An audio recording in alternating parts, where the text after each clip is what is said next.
Я согласна. Я согласна вот со своим коллегой, то, что действительно Конституция 2010 года была дырявая, если можно так сказать.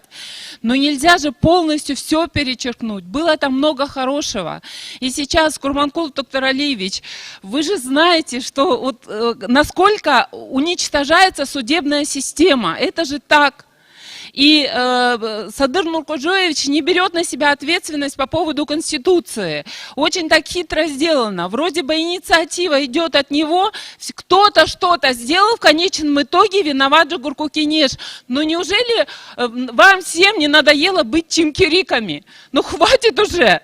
Ну давайте уже возьмемся, вот посмотрите, насколько узурпирована власть. Ну только что домкомов не назначают, а то, может быть, и домкомов будет назначать президент.